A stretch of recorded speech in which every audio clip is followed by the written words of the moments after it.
Erlangga dijilat terus itu, badannya sudah besar dijilat terus gimana Erlangga ini?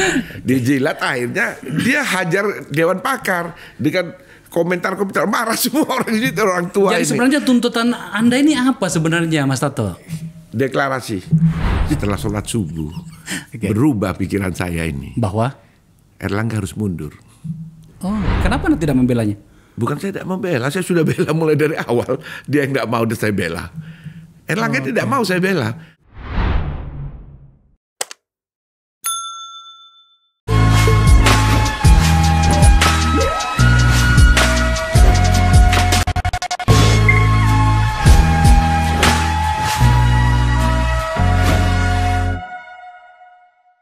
Bahkan saya pun tak pernah menyangka tiba-tiba ramai. Padahal saya berteman dengan mereka-mereka.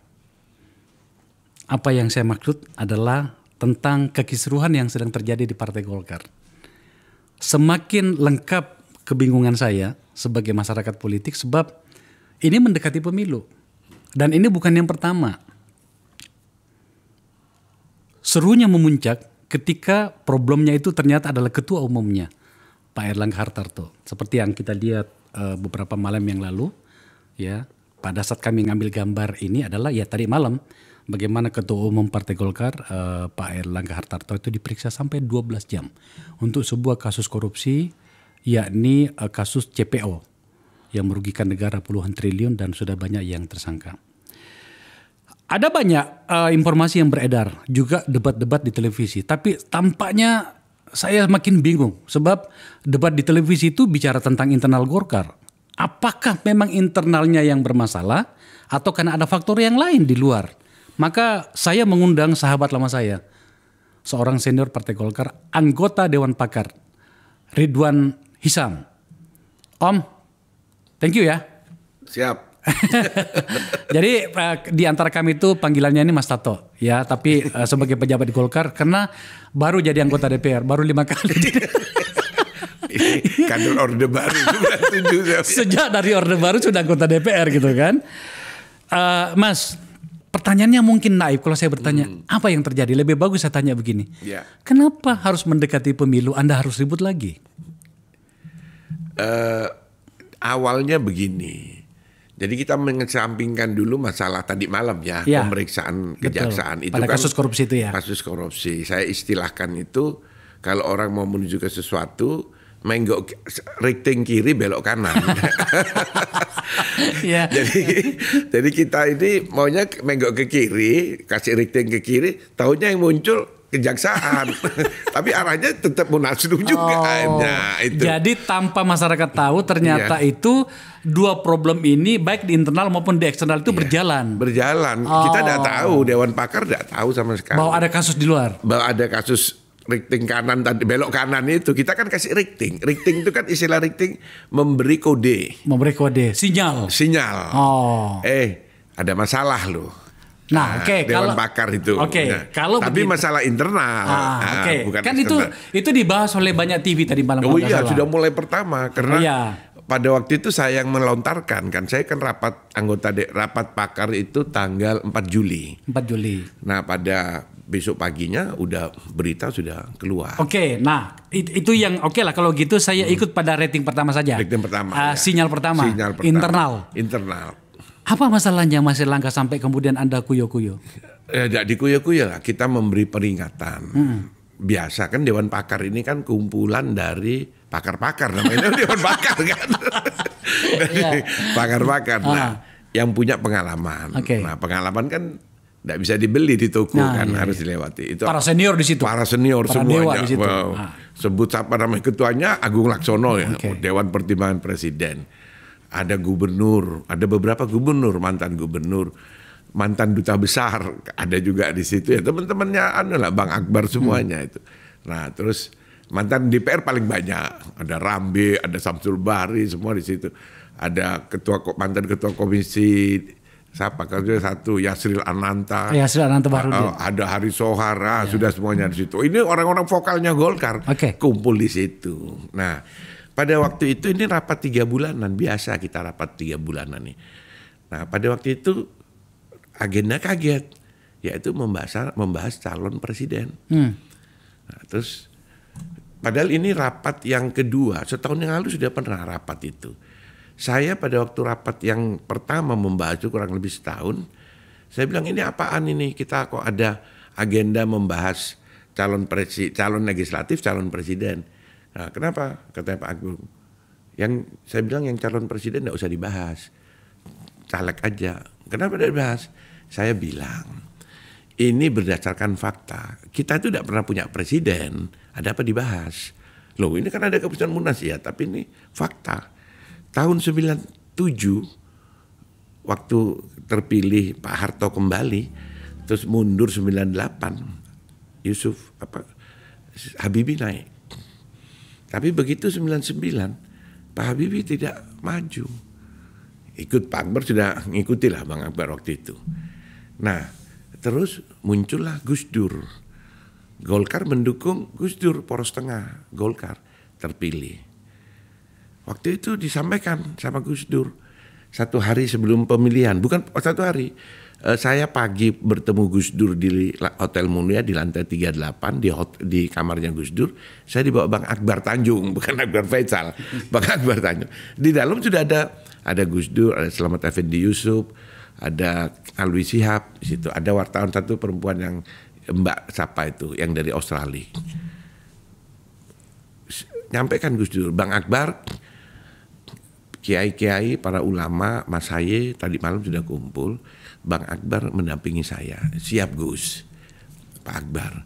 Sudah selesai, turun kita ke ke DPR, sidang MPR ini. Maju Gus Dur, menangkan lawan Bu Mega. Seharusnya kan Pak Akbar maju. Sudah diajuin Pak Akbar lawan Bu Mega. Artinya ada yang mengatakan bahwa Golkar itu realitasnya memang tidak punya presiden dan tampaknya agak sulit kalau bersaing pada wilayah area presiden ya. Presiden. Nah, yang istilah saya bilang ini ada kutukan.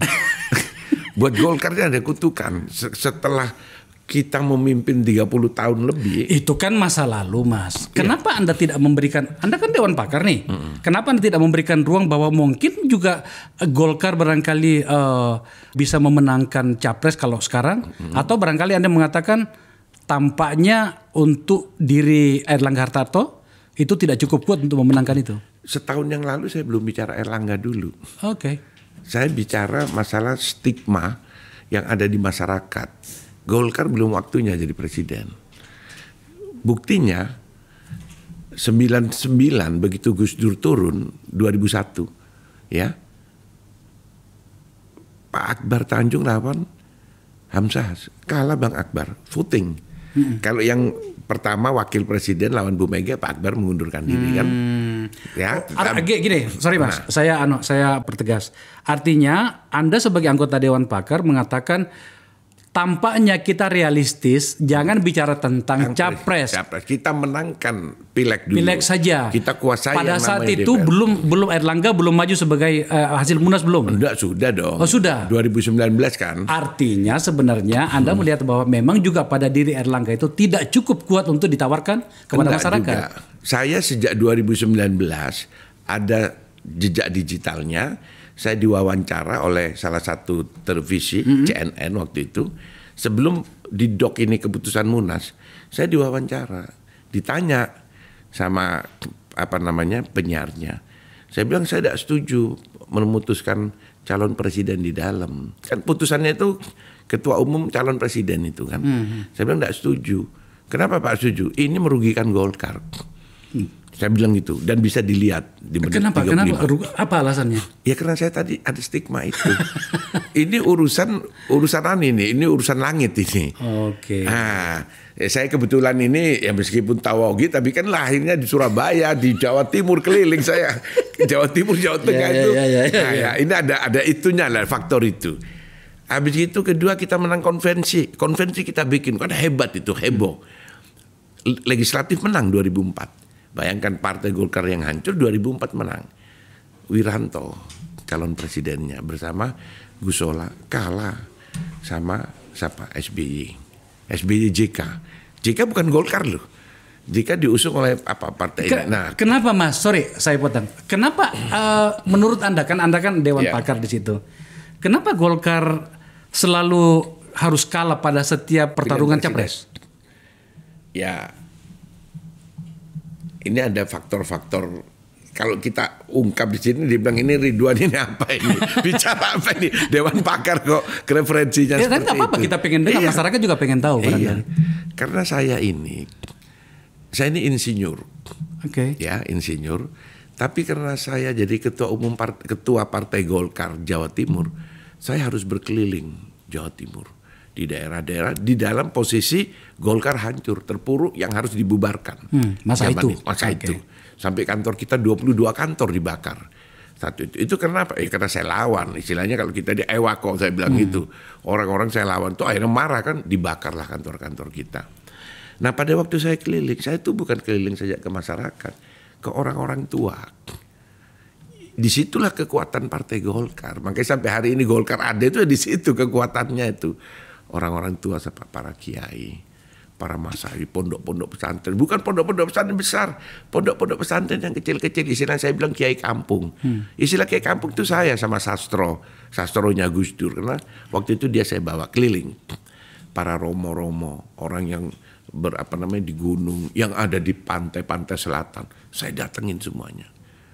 Nah dia bilang itu, Golkar kasih tahu ke Bang Akbar, tidak boleh ganti yang namanya logo. Waktu itu kan kita mau rubah, karena ini kan dibakar, pasang bendera disobek, badan disobek, ganti kan. Jangan ganti logo, oke. Ganti logo.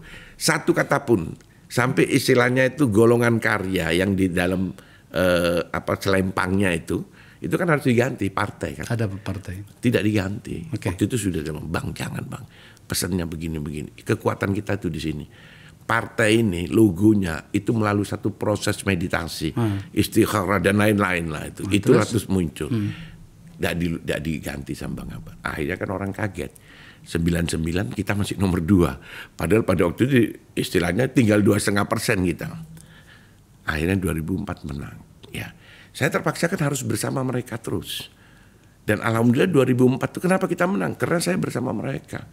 Mereka itu zamannya Pak Harto dibina kurang lebih 2.000 orang yang dibina itu. Dan menurut orang-orang ini. Ya, dan menurut Anda di tangannya Erlangga sekarang ini Golkar ternyata tidak cukup kuat untuk menghadapi masa depan. Dan apalagi untuk capres itu jangan mimpi ke situ. Anda mencoba realistis di situ ya? Saya belum bicara masuk ke Pak Erlangga. Pak Erlangga ini teman saya, sama-sama insinyur juga kan di PI sama kita. Nah saya masih berbicara masalah calon presiden. Berikutnya Yusuf Kalla yang wakil presiden kalah jadi ketua umum Golkar, kalah juga kan sama Wiranto Jekawin. Nah setelah itu Bang Ical malah nggak muncul, kan udah jadi calon Bang Ical, udah dapat partner. Nah habis itu kita dukung Prabowo Hatta, yang menang adalah Jokowi, siapa? JK berikutnya. Nah terus barulah kita sekarang. Saya bilang, jadi kita buang waktu kalau kita bicara presiden. Saya memang sudah pertama tidak setuju, tapi karena ditabrak aja ya sudah. Saya suka. Anda realistis dengan seluruh penjelasan atas nama masa lalu tadi itu. Iya. Anda berani mengatakan di forum ini mengatakan kita buang waktu, Golkar buang waktu kalau bicara presiden. Betul. Saya bawa ke masa yang sekarang Mas, karena ini kan problemnya Erlangga nih. Iya. Memang problemnya hari ini karena tadi malam kita lihat kan. Iya. Anda sama sekali tidak yakin bahwa Erlangga bisa melaksanakan keputusan Munas bahwa dia calon presiden, maka kemudian harus diabaikan. Waktu itu saya istilahnya itu membuang itulah. Saya pikir waktunya. Tapi saya waktu itu oleh orang-orang tua ini, Ridwan ada masanya. 2045 baru Golkar baru bisa. Gila juga ini. Yang benar. Kita 32 tahun, 20 tahun. Gitu. Tapi saya buang lah. Karena saya ini insinyur pakai otak, pikiran. Ini sesuatu yang tidak mungkin kan. Nah, kita bilang udah. Datanglah saya bikin sarasehan satu suro tahun 1444 Hijriah. Nah, kalau sekarang kan suro kemarin satu suro 1 Muharram 1445, setahun yang lalu. Nah, saya bikin di Jawa Timur, namanya Padepokan Erlangga, sarasehan kita, masalah Erlangga. Keputusannya di situ, Erlangga harus mundur dari kabinet. Harus mundur dari kabinet. Di dalam Sarasehan itu. Keluarkanlah statement saya. Sarasehan ini itu resmi Partai Golkar? Enggak dong. Sarasehan Padepokan. Saya kebetulan itu membuat Padepokan, namanya Padepokan Erlangga. Dan Erlangga merestui karena logonya Erlangga yang menentukan. Benar, tapi maksud saya begini, rekomendasinya itu adalah hasil dari Padepokan yang bukan internal Golkar itu mengatakan Erlangga harus mundur dari menteri. Menteri untuk jadi presiden. Untuk jadi presiden. Untuk jadi calon presiden. Kenapa mengambil otoritas presiden, Mas? Padahal presiden yang menunjuknya sebagai menteri. Iya. Kenapa tidak meminta kepada Jokowi untuk kemudian mencopotnya? Kenapa meminta Erlangga yang mundur? Ya, kan dia punya hak. Kalau sekarang orang mundur, ada buktinya kan. Akbar Tanjung. Kan waktu itu dia mundur. Mensesnek, zamannya Pak Habibie. Dia memilih Partai Golkar. Nah seharusnya dia sudah kurang setahun ngomong dong ke presiden. Saya punya tanggung jawab dan tanggung jawabnya besar. Keputusan Munas saya calon presiden. Saya ikuti logika itu, Mas. Ini supaya lebih terarah kita saya punya keluarkan diskusi. statement itu pakai pers semuanya. Besoknya langsung saya panggil Dewan Etik, ketua fraksi, laporan MKD. Bayangin MKD pun juga palsu ini. Tapi gila ini orang-orang. Anda langsung diadili? Diadili. 2,5 jam saya diadili oleh Kandahata. Dewan Etik. Nah kalau ketua fraksi Bang Kahar kan, dia bilang, wah kau itu bikin perkara terus, dia bilang gitu. Gitu. Gara-gara bicara seperti itu? Bara-bara bicara seperti itu. Belum selesai ya di internal Golkar yang begitu-begituan ya? Loh ya, memang harusnya kan Anda lebih egaliter, lebih progresif dalam menilai perbedaan. Anda partai yang sudah senior loh. Nah, makanya itu saya bilang bahwa ya istilahnya kan data Ridwan, saya bukan mengadili, saya minta klarifikasi. Kenapa pertimbangannya kamu suruh Erlangga? Enggak boleh berbeda pendapat di dalam internal Golkar ya? Ya saya berpendapat beda terus. Tapi diadilin? Diadilin. Tapi bukan diadili, diklarifikasi. Diklarifikasi. Kalau sudah salah baru diadilin. Nanti ada keputusan rekomendasi masuk ke Mahkamah Partai apa segala. Nah tadi itu berbicara. Saya bawa pada konteksnya sekarang, Mas Tato. Kalau kemudian Pak Erlangga mundur dari kabinet, fokus ke Golkar, apakah dia masih Anda pertahankan sebagai ketua umum Golkar? Harus. Oh gitu? Iya. Jadi ketua umum dan calon presiden. Saya ini berusaha melaksanakan keputusan Munas. Taat. Meskipun saya tidak setuju begitu didok, sebagai orang yang demokratis harus taat kita. Taat konstitusi. Saya memakai Pak itu. Oke. Tapi kamu calon presiden, ini caranya. Mundur. Supaya apa? Supaya dia fokus. Artinya riak-riak yang terjadi di internal Golkar sekarang ini sebenarnya itu bukan untuk menjatuhkan Erlangga? Enggak ada. Keputusan rapat Dewan Pakar, enggak ada. Munaslup itu enggak ada. Itu kan pertanyaan wartawan saya jawab. Karena ada kata-kata yang di nomor 1, keputusan itu membuat poros baru. Ya kan? Nah, terus yang kedua, secepat-cepatnya, artinya besok, waktu rapat itu besok sudah harus kerja, maksimal bulan Agustus. Terus ketiga, Erlangga harus turun ke bawah. Apa arti daripada maksimal Agustus? Kalau seandainya belum bikin poros baru dan Erlangga belum deklarasi, apa yang terjadi? Poros baru seperti apa, Mas? Ya koalisi baru. Koalisi baru? Ya kan sudah ada 3 sekarang, kita jadi poros keempat. Ya, tapi bagaimana ceritanya ada satu anggota poros? Anda kan yang paling pertama bikin poros nih sebenarnya. Golkar, ya, PAN dengan? Kita dengan PAN kan masih bisa. P3. Sama PAN kan masih bisa. P3 sudah kabur. Iya. Masih PAN bisa 21. Masih memenuhi syarat ya? 14, dan 7, 21 kita. Apakah masih kuat koalisi itu? Ya kita tidak bicara masalah kuat tidak kuat untuk memenuhi keputusan Munas. Iya, tapi maksud saya kalau kemudian PAN sudah lebih memilih untuk mendekatkan diri kepada Prabowo atau barangkali kepada Erlangga, gimana dong? Nah, jadi gini, kata-katanya tidak saya tambah, tidak saya kurangi. Saya bilang di dalam rapat, kalau Erlangga dia menyatakan bersedia calon presiden, kata-kata bersedia saja, tidak usah dulu sama siapa. Tugaskan saya untuk sebagai panglimanya Erlangga untuk mencari pasangan dan partainya. Kenapa saya berani bicara gitu? Karena tidak ada satupun kecuali PDIP yang bisa dijamin sampai Oktober. Siapa yang bisa jamin? Prabowo, PKB. Iya. Ya kan? Prabowo kan belum tentu. Lah kalau PKB pergi, Prabowo tidak jadi. Lah, terus Anda mau mendekati Anies, siapa, Mas? semua. Kan begini loh, ini saya pernah panggil juga ke sini Nusron. Ya. Waktu itu katanya dia ditugaskan oleh Pak Erlangga untuk mendekati PKB dan partai-partai lain. Dan pada saat di sini dia baru mendekati dan berbicara dengan Caimin. Oke, hasilnya apa dia juga sudah jelaskan. Di luar dari PKB, apa yang mau Anda dekati? Lawang sudah pada berdekatan semua dengan pihak lain? Selama belum dia mendaftar di masih KPU, ada peluang?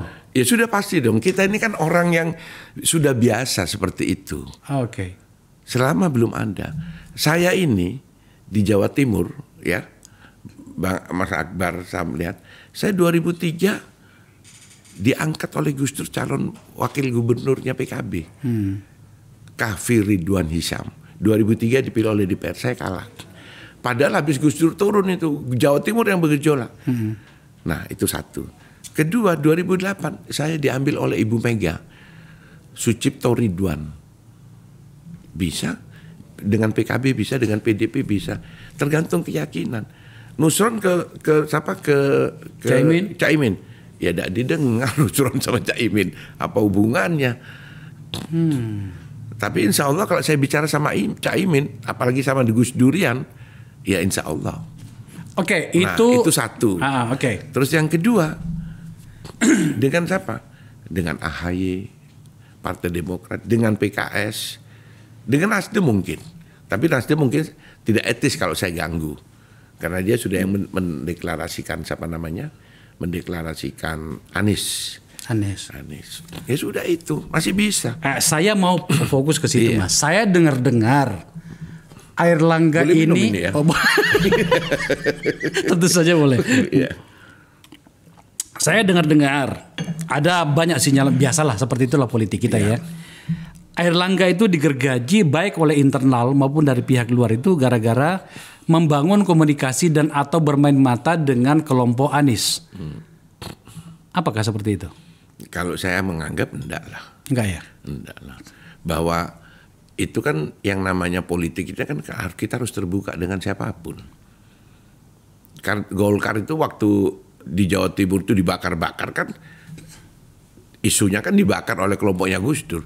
Tapi malah saya dicalonkan oleh Gus Dur jadi wakilnya PKB, gubernur. Jadi enggak ada.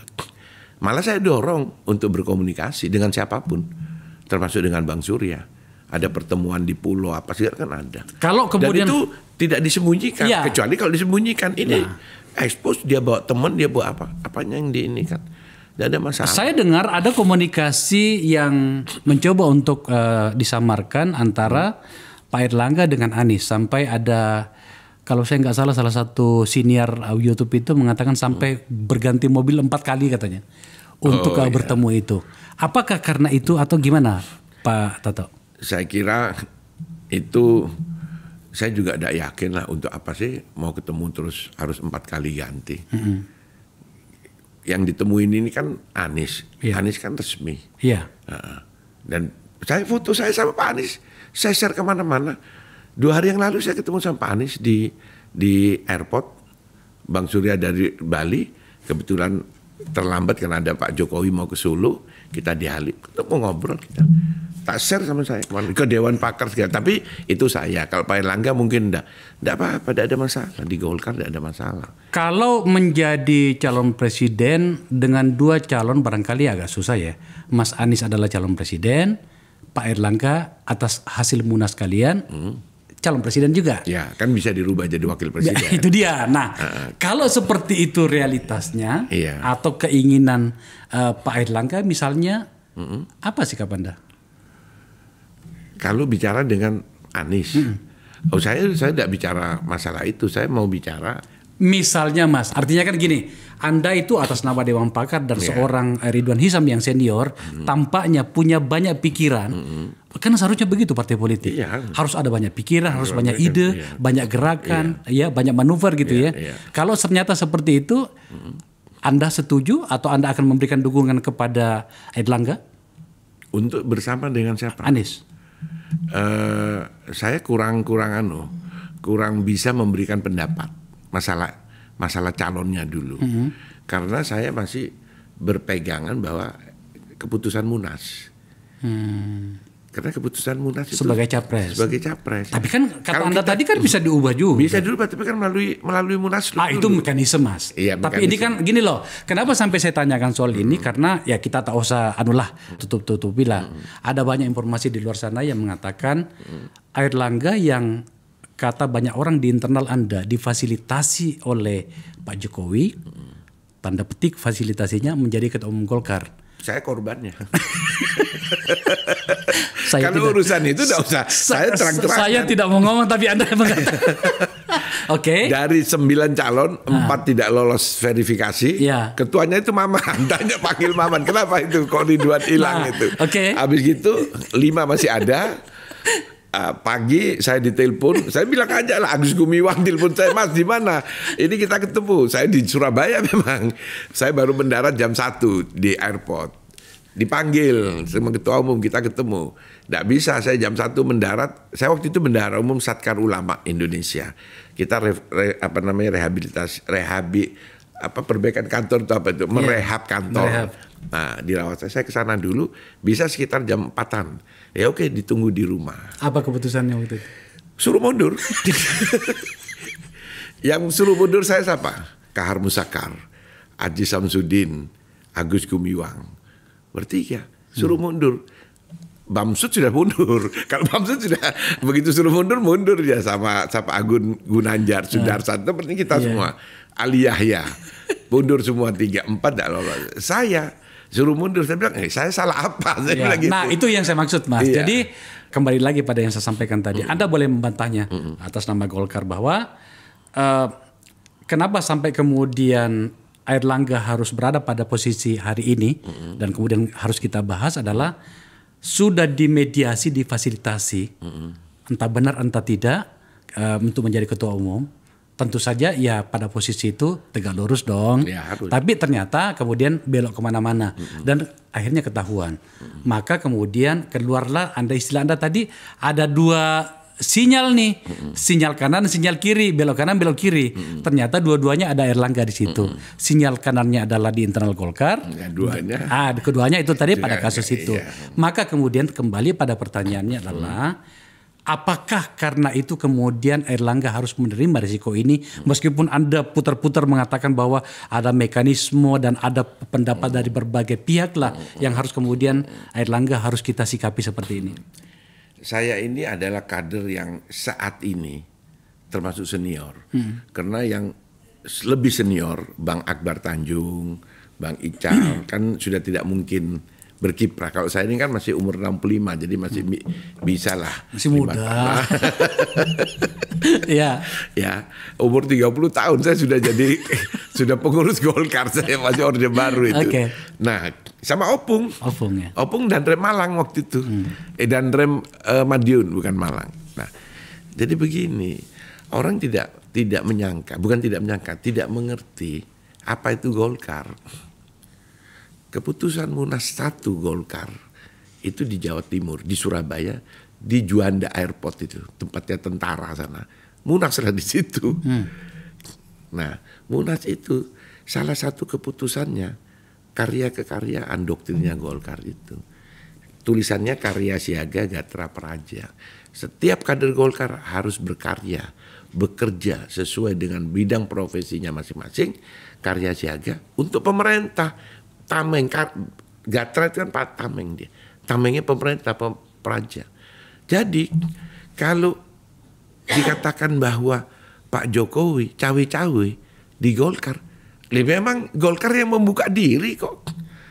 Kebetulan pada waktu itu Pak Harto 30 tahun ngurusi, jadi dianggap bahwa ini partai pemerintah. Bukan.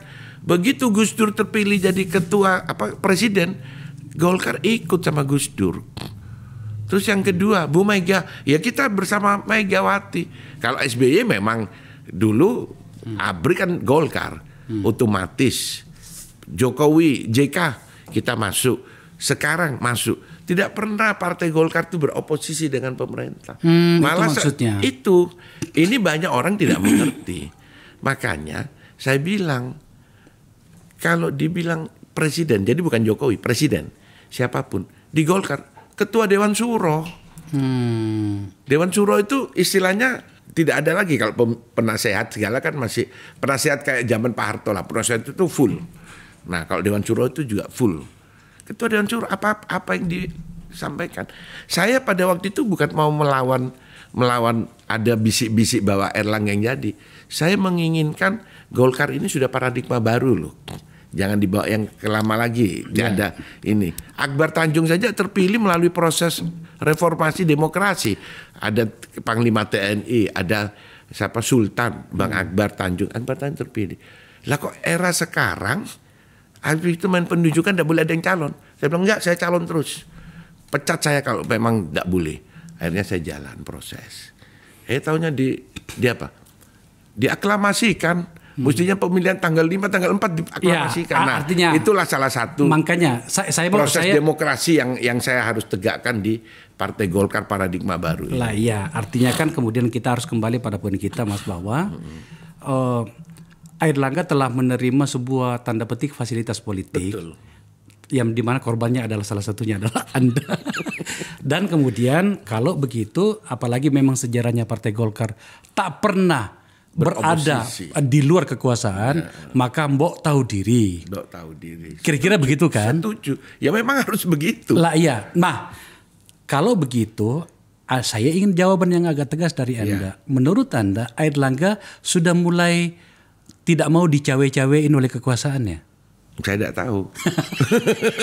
Karena saya kan bukan pengurus DPP. Saya kan bukan pengurus DPP. Oh, hanya Anda di Dewan Pakar saja. Dewan Pakar itu, keputusan Dewan Pakar itu kepada Ketua Umum boleh dipakai, boleh tidak ada mengikat. Nah itu. Cuma sayangnya di situ para dedengkot di situ. Para dedengkot, orang yang punya pengalaman itu tidak bisa beli di supermarket, tidak bisa. Jadi kalau mereka bersikap repot juga kalau nggak kalau diabaikan ya. Saya bicara Firman Subagio pecat Ridwan Hisam. Nah ini orang yang tidak pernah berdarah-darah. Kita ini nyawa di Jawa Timur disuruh pecat. Kalau saya dipecat mungkin saya senang. Oh ya kan? Gitu ya. Nah Firman Subagio yang dulu pegawai sekretariat Golkar dapat fasilitas jadi anggota DPR, lupa dia kalau dulu itu siapa Firman Subagio. Saya minta dipecat. Ini kan orang gila kan, ngawur kan. Nah itu. Jadi terus Dewan DPP keluar Nurul. Tidak ada urusannya sama Dewan Pakar. Kita tidak harus ini kan. Memang sudah tahu kita. Tunggu dulu. Jangan omongan gitu DPP itu ngeluarin. Ini orang-orang tua yang sudah berjuang, yang sudah punya prestasi di Dewan Pakar itu. Mereka yang di DPP ini kan baru menikmati saja. Mas, bagi saya pribadi itu di partai marah semua Dewan Pakar itu. Begitu Nurul bilang kayak seperti gitu. Enggak gini. Di kepala saya itu partai politik itu adalah tempat orang-orang berpikir merdeka. Betul. Cuma kalau begini situasi Anda ini, saya kok mulai sanksi nih. Anda ini partai yang solid apa kagak sih? Gini, Partai Golkar itu partai yang solid, tapi harus tahu Golkar berdiri ya, Sekber Golkar itu adalah didirikan secara konstitusi oleh tidak oleh Bung Karno.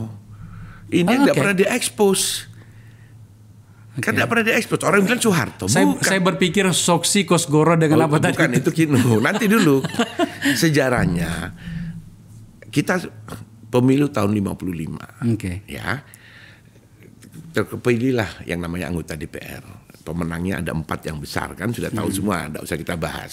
Habis itu ada utusan daerah. Utusan golongan kan belum ada. Tahun 64 tanggal 19 Oktober 64 Presiden Soekarno mengeluarkan keputusan presiden mengangkat utusan golongan di MPR. Kumpulinlah sekian itu. Sehari kemudian tanggal 20 Oktober yang menjadi hari ulang tahun Golkar, itu mereka membentuk namanya Sekber Golkar, Sekretariat Bersama Golongan Karya. Itulah cikal bakal juga Golkar. Orang-orang itu. Nah, berapa? 260 lebih organisasi, termasuk HMI, Muhammadiyah, masuk semua di sekber Golkar. Lihat sejarahnya, ormas-ormas Islam, organisasi-organisasi BUMN semuanya. Karena dia masuk ikut pemilu maka mundur. Jadi Golkar tidak mungkin bisa dikatakan satu. Pendapat-pendapatnya sama dengan Indonesia, Bhinneka Tunggal Ika, berbeda-beda tapi satu. Golkar kadernya berbeda-beda tapi satu. Ya, yang fokus itu ada bukan 3, mesti 4. 1, Kosguru didirikan oleh kolonel waktu itu namanya Mas Isman. 2, MKGR didirikan oleh Kolonel Sugandi. 4 ada Suhardiman. 3 Suhardiman. Kolonel, tentara semua ini. Ada 4 yang sekarang terakhir itu Bang Gaufur almarhum. Gakari didirikan oleh Gatot Suagio, ketua umum pertamanya itu. Inilah yang menjadi KINU. Nah, terus di anggaran dasar cuma 3 yang dimulakan karena ini kan tentara semua isinya. Oke, Mas, saya mencoba untuk mengambil alih situasi dulu. Ini kalau mau wawancarai politisi kayak begini, kita harus kuat-kuat untuk mengarahkannya. Hari ini Airlangga Anda tidak menggunakan kata dikuya-kuya. Saya diambil istilahnya itu dipersoalkan.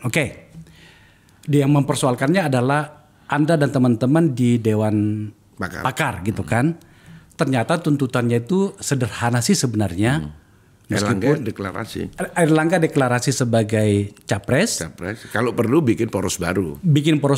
Mundur sebagai menteri. Tidak ada Dewan Pakar. Itu pendapat saya tahun yang lalu. Yang tadi itu meminta mundur sebagai menteri agar fokus menjadi memimpin Golkar itu setahun yang lalu, yaitu 29 Juli tahun 2022. Dan itu semuanya dari Dewan Pakar ya? Bukan. Sarasehan.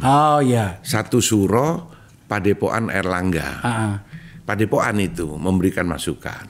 Tapi kalau begitu kan suara Anda ada nggak di dalam Kongres Dewan Pakar? Nggak ada suara. Kongres kan cuma DPD. Lah iya, maksud saya tidak punya hak suara kan? Nggak punya suara. Kalau kemudian DPP mengabaikan Anda, nggak ada masalah. Iya, memang konstitusinya berbunyi gitu. Dewan Pakar itu mau bicara, didengar boleh, tidak didengar tidak boleh. Tapi kenapa begitu guncang situasinya setelah Dewan Pakar berbicara? Karena itu tadi para dewa ya di situ ya. Para senior ya. Para senior, bukan. Tanggapan dari DPP yang salah. Oh, begitu. Jadi istilah saya terlalu banyak penjilat di sana kan. Nah, saya dijilat, Airlangga dijilat terus itu. Badannya sudah besar, dijilat terus gimana Airlangga ini.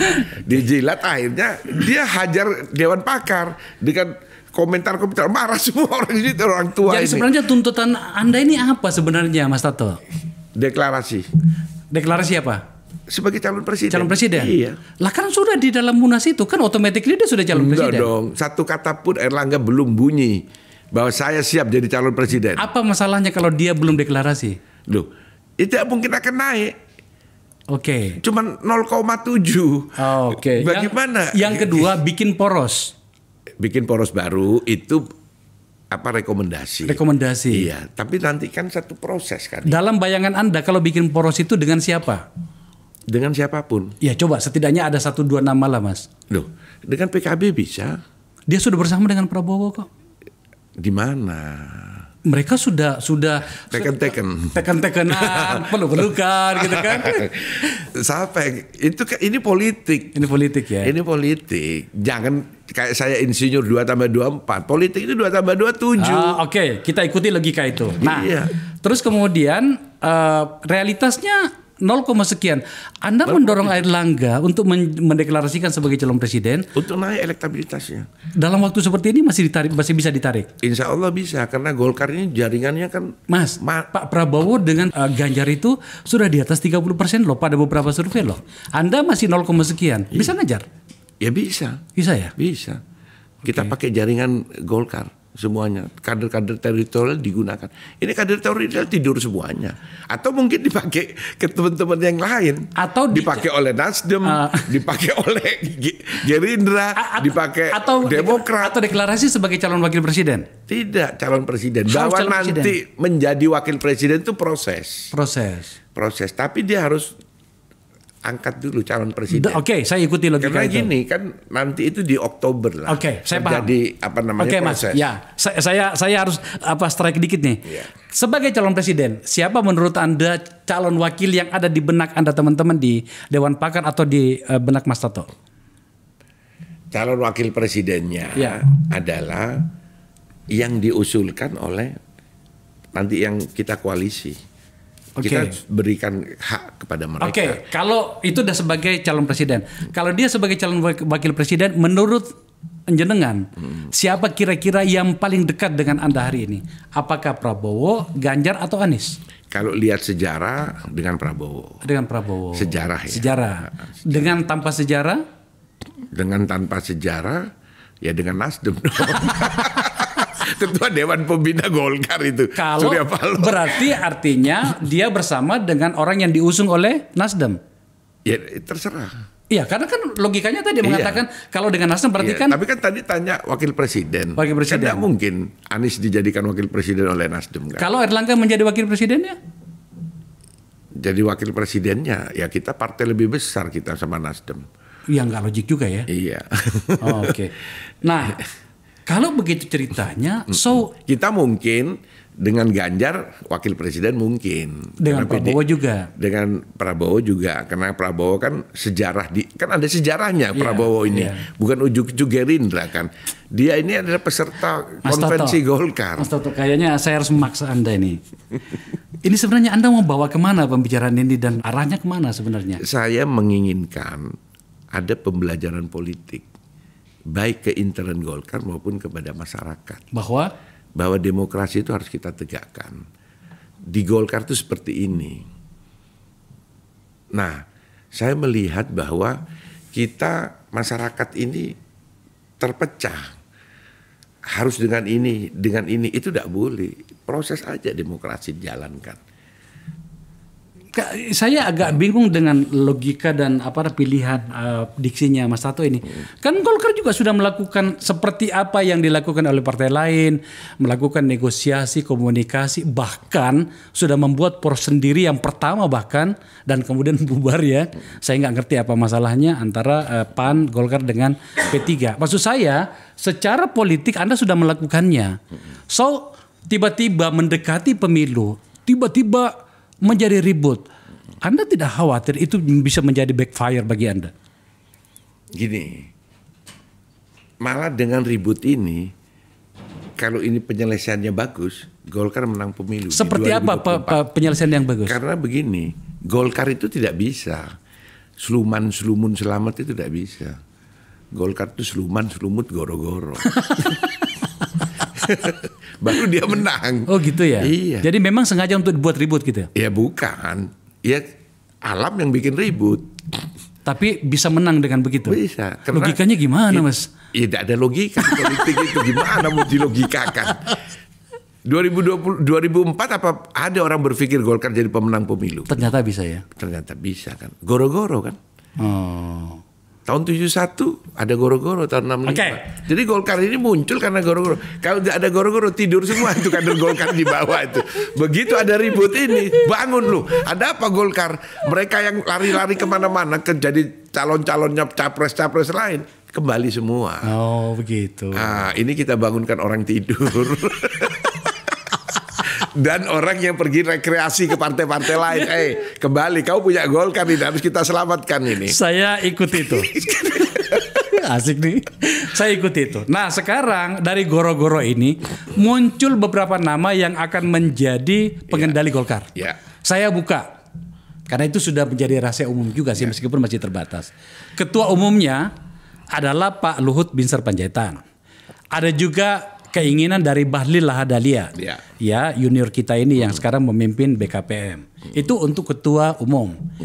Tetapi karena tampaknya figur-figur itu adalah para pembantu utama presiden, maka diperkenalkan jabatan yang tampaknya Golkar itu cukup baru ya, bernama ketua harian. Ketua harian. Ketua harian. Iya, dalam hal ini adalah pernah ada ya? Tidak pernah ada kan, makanya wakil ketua umum. Wakil ketua umum malah. Nah sekarang untuk nama yang saya dengar yang muncul untuk wakil ketua harian itu adalah Mas Bambang Susatyo, Ya, betul. Ketua MPR, mantan Ketua DPR, sekaligus sekarang Wakil Ketua Umum. Wakil Ketua Umum. Untuk sekjennya muncul namanya Bang Idrus, Betul. Idrus Marham, oke? Bang Bahlil di mana? Iya, tampaknya ya kalau sudah Pak Luhut berarti kan tidak lagi Bahlil kan? Gitu, ya. Apalagi kan Ketua Dewan Pakar Bang Agung sudah Laksono menyergap Bahlil itu apa perannya terhadap Golkar kan gitu. belum investasi dia. Nah, iya. Baru investasi di pemerintah, di Golkar belum. Dengan nama-nama tadi ini kita sudah membahas Pak Airlangga dari awal tadi, berikut dengan sejarahnya yang panjang lebar. Apakah teman-teman menerima nama-nama ini? Saya pribadi Ya. bukan atas nama Dewan Pakar. Nanti saya dimarahi sama Pak Agung dan teman-teman. Saya setuju dengan Pak Luhut. Oke. Karena saya akan mengembalikan istilahnya Golkar dalam posisi yang terpuruk seperti ini. Kenapa saya bilang terpuruk? Dari 14% sekarang 6% loh. Turun terus. Kalau dibilang iya nanti waktu pemilu naik, ya naiknya naik berapa?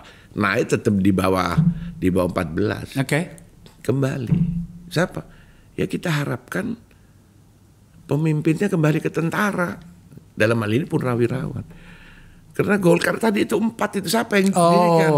Sejarahnya didirikan oleh para tentara. Iya, Nah, sekarang Abri lah, dikembalikan dulu lagi. Ya, Abri lah ya. untuk memperbaiki. Oke. Bukan untuk seterusnya, memperbaiki ini yang lagi turun ini. Nah, Pak Luhut punya sejarah. Pak, pendekatan Anda agak anu loh. Ketika orang-orang semakin ingin menguatkan civil society dengan orang sipil pula, Anda pengen kembali ke tentara, gimana logikanya? Luhut sudah jadi sipil dong. Iya, tapi kan apapun namanya dia adalah seorang militer. Iya. Tidak perlu dikhawatirkan soal itu. Tidak perlu. Golkar tidak. Memang sejarah kita begitu kok. Tidak ada salah. NU aja kembali ke hitoh.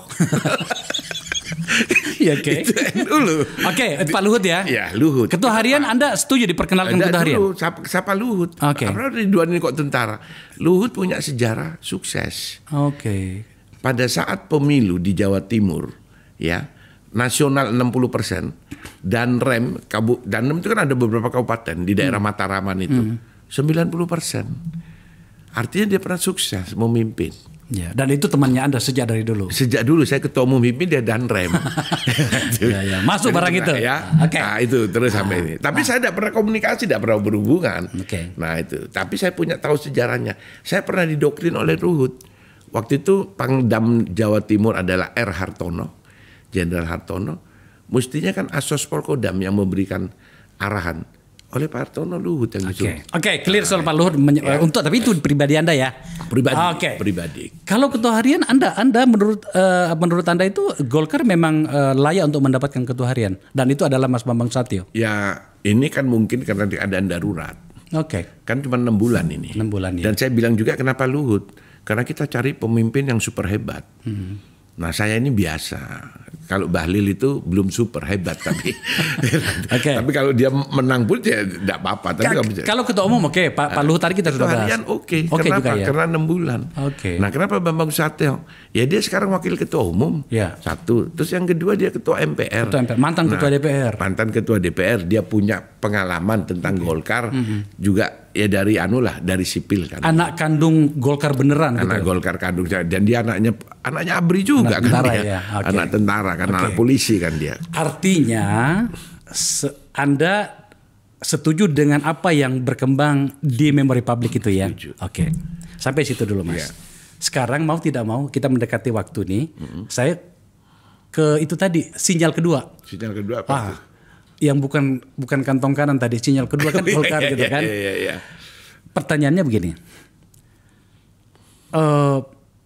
Pada sejarahnya Golkar itu selalu terlibat pada problem, dan kadang-kadang yang menyakitkannya itu adalah mendekati pemilu. Maka meskipun tadi Anda yakin bahwa Golkar itu terbiasa, malah kalau ribut-ribut itu suaranya naik gitu ya. Tapi sekarang ada kasus yang menimpa Pak Ketua Umum Airlangga, Pak Ketua Umum. Sampai diperiksa 12 jam. Betul. Kayaknya seluruh masyarakat politik itu tadi malam itu begadang untuk menunggu itu. Betul. Oke. Apakah kasus itu tidak berhubungan dengan bagaimana upaya untuk mengganti dia lah, meminta dia mundur dari pemerintah sebagai menteri lah, deklarasi sebagai calon presiden lah, dan segala macam. Itu menurut Anda tidak ada hubungannya? Ada hubungannya. Ada hubungannya. Bukan. Dengan kasus tadi malam, terus terang pikiran saya sejak sejak pagi tadi setelah sholat subuh berubah pikiran saya ini Bahwa? Erlangga harus mundur. Oh. Iya. Saya ini kalau orang bicara ini Ridwan itu orang gila. Kita ini pakai ilmu hikmah. Jadi kalau kemarin sebelum diperiksa tadi saya malam, bertahan tidak boleh Erlangga mimpin 2024, saya panglimanya. Tapi dengan kejadian tadi malam saya sholat subuh, ya semacam temenmu selamatkan, mundur, menyelamatkan Partai Golkar. Bertentangan, kontradiktif pada saat saya ketua Partai Golkar Provinsi Jawa Timur, Akbar Tanjung kena kasus Bulog Gate tahun 2021. Pemilunya masih 2004, 3 tahun. Kita maju tak gentar bela Akbar Tanjung. Diperiksa di kejaksaan, tutup pintu kejaksaan. Saya itu zaman itu naik pagarnya kejaksaan itu perlu tinggi itu. Yang di sebelahnya Masjid Al-Adli atau apa itu. Lewat situ kita. Masuk di penjara, kita tidur di masjid. Ya itu. Kita pertahankan. Alhamdulillah Bang Akbar selamat. kalau ini? Kalau ini enggak. Pak Akbar divonis bersalah kan? Pak Akbar pertama PN dia lepas, PT kena, habis itu Mahkamah Agungnya dia apa? Dissenting opinion Dissenting kan opinion, ya. 141 kan, lepas dia. Lah kalau Pak Erlangga ini? Ya tadi itu saya setelah sholat subuh selamatkan Partai Golkar, temenmu harus mundur. Harus mundur. Harus mundur dari? Dulu kemarin Dewan Pakar tidak ada saya bilang. Mundur dari mana? Ketua Umum Partai Golkar. Dan? Oh ya cuman Partai Golkar ada yang lain kan. Dia kan menteri loh. Oh itu urusannya Pak Jokowi. Saya tidak perlu menyarankan. Tapi dia sebagai menteri situ dalam kapasitas sebagai orang Golkar, perwakilan Golkar di pemerintahan. Enggak lah. Banyak orang Golkar kan banyak. Banyak tidak ya. ada masalah.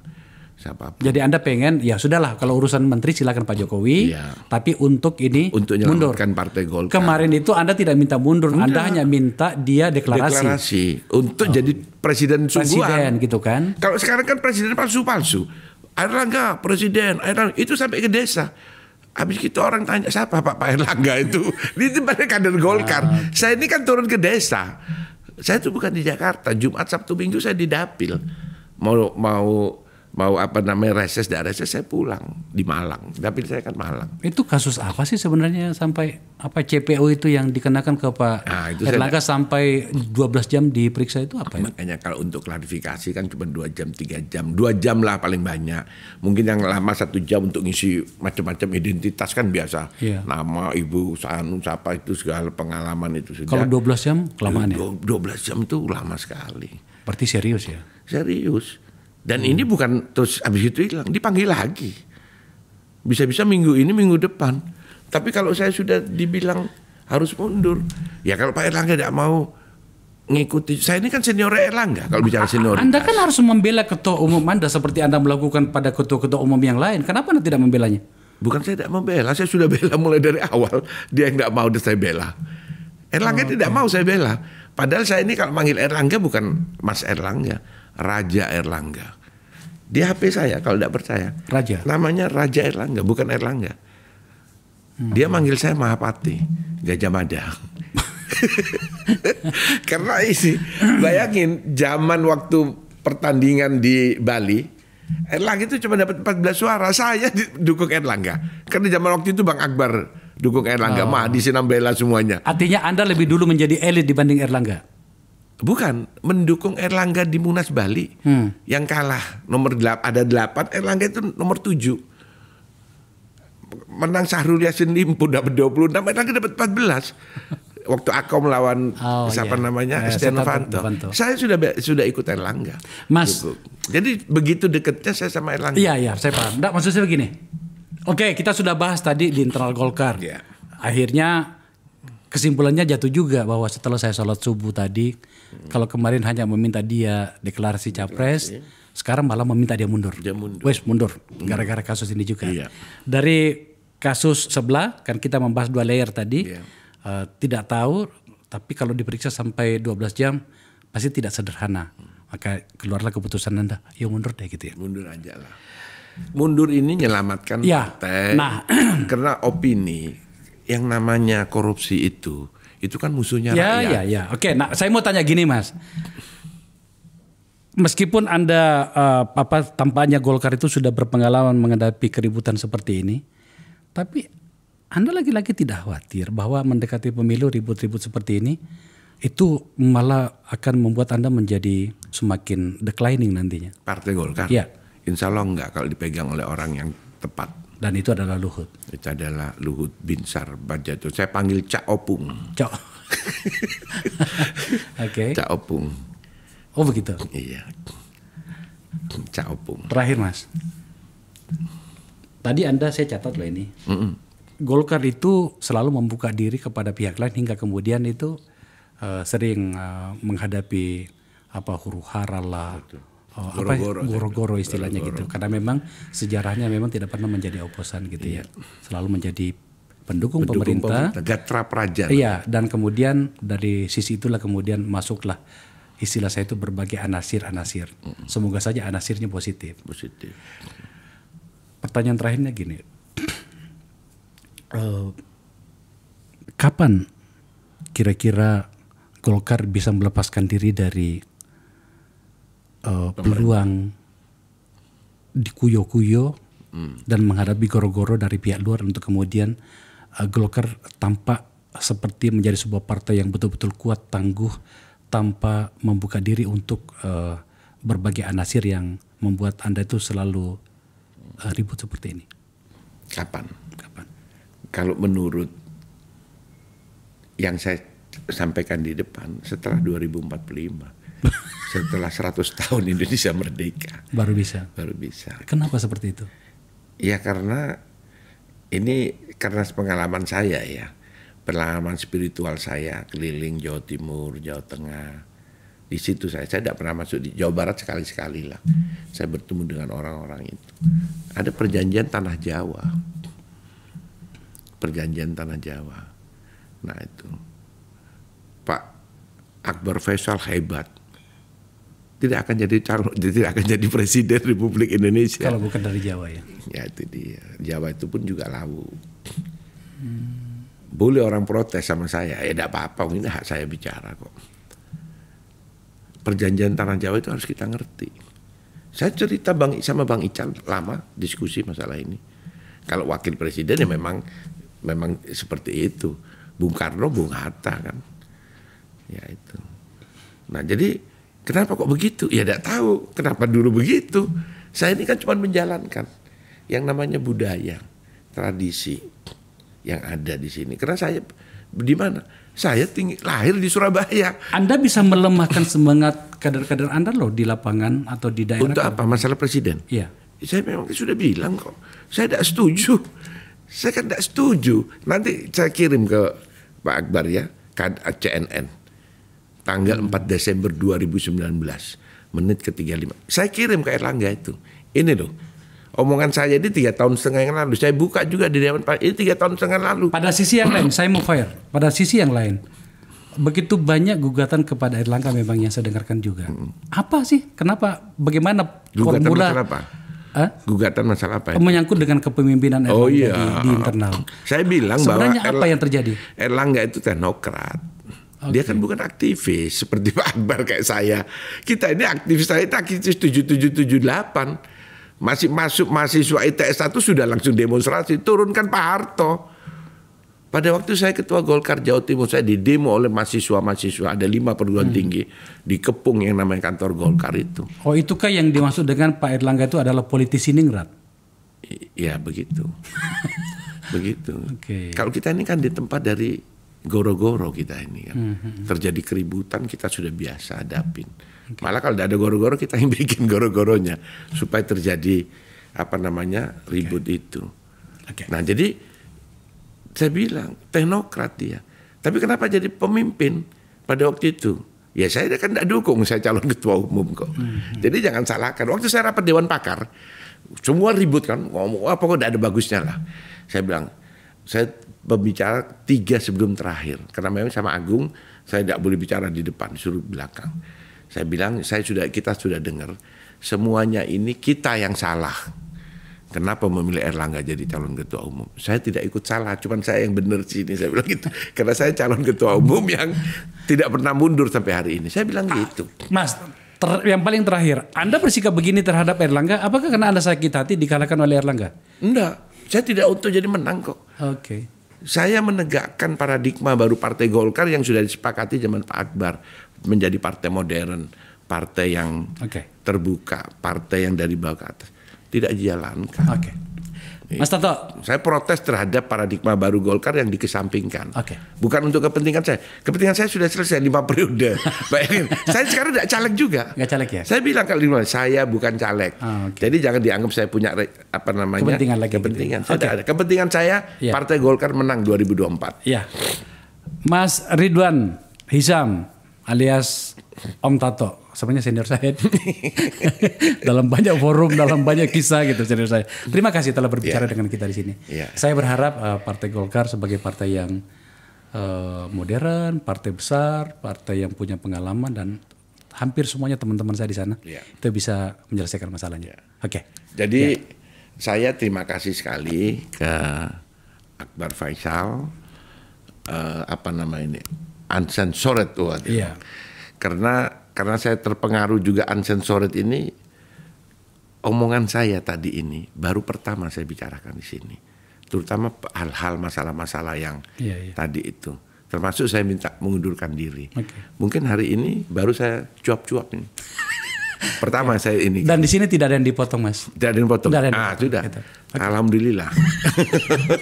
Baik, sekali lagi makasih banyak Mas Tato. Makasih. Ya, pemirsa, saya harus ngomong apa? Anda sudah mendengarkan sendiri. Dan seperti biasanya kita di sini, makanya namanya uncensored. Tidak ada yang dipotong. Dari awal saya berhati-hati, tapi tampaknya narasumber saya memilih untuk berhati-hati dengan caranya. Menurut saya itu adalah hak dan kita belajar lebih banyak lagi hari ini. Terima kasih telah menyaksikan acara ini.